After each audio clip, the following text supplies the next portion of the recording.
And with me at the table this morning, Matt Welch, one of my favorite libertarian intellectual sparring partners and editor-in-chief of Reason magazine, and Maya Wiley, a civil rights attorney and founder and president of the Center for Social Inclusion. All right, Matt, I want to start with you because it feels to me like this is a negative, positive freedom, a libertarian versus big state question. Where do you fall on this? Well, I know you're not going to steal my daughter because you didn't do it when you had the chance. My problem with what your statement was that, from my perspective, the premise of it was wrong, right? We don't lack for spending money on public education in this country. Yeah. We spend 3 times as much per capita per student as we did in 1970, with the exact same results as we had, more or less, in 1970. So we already have a social contract where we have said everywhere that every kid has a right to a public education. That exists, and yet public education is not performing. So that is what we need, I think, to confront, not some notion that it's our overly private sense of our children that we have to somehow break through. No, we've broken through that, actually. What we haven't done is translate that into better education. So, it's interesting. We're going to get into education more concretely as we move into the second hour. But I do want to, in part, put a finger on what you just said, that, okay, we've already broken through that, because in fact that is the part that I thought would be non-controversial. I thought that there was, in fact, on both the left and the right,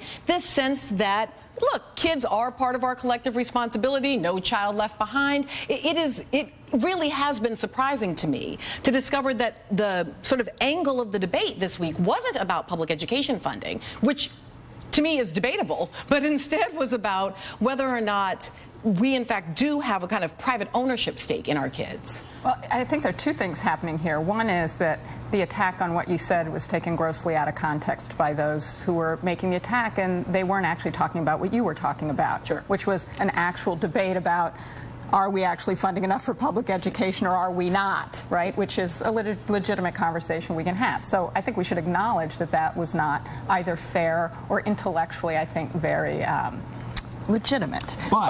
But thank you.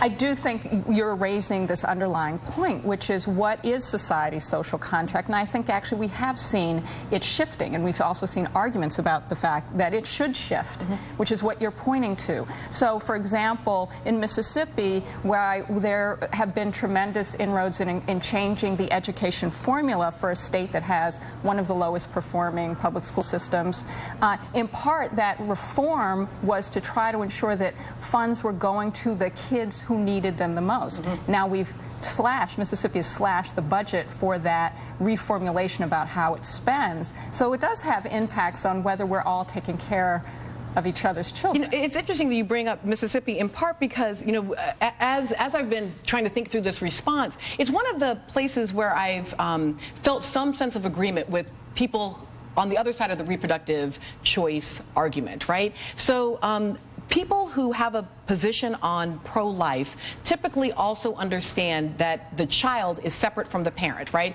It's just that for me, child begins with birth, and for them, child begins with conception, right? But they're based still on a fundamental idea that, in fact, there's a collective interest in an infant that does not belong to you biologically. And in fact, in the first quarter of 2013, we've seen states propose 694 new provisions to address unborn children. So I was sort of shocked that the right would say to me, oh no, your kid is your kid to dispose of as you want, because in fact that seems not to be the position. Well, let's acknowledge that language here matters. Okay. I mean, there's a different thing, there's one point to say that society has recognized that there is a community responsibility for handling children or having public policy that affects children that are not their own.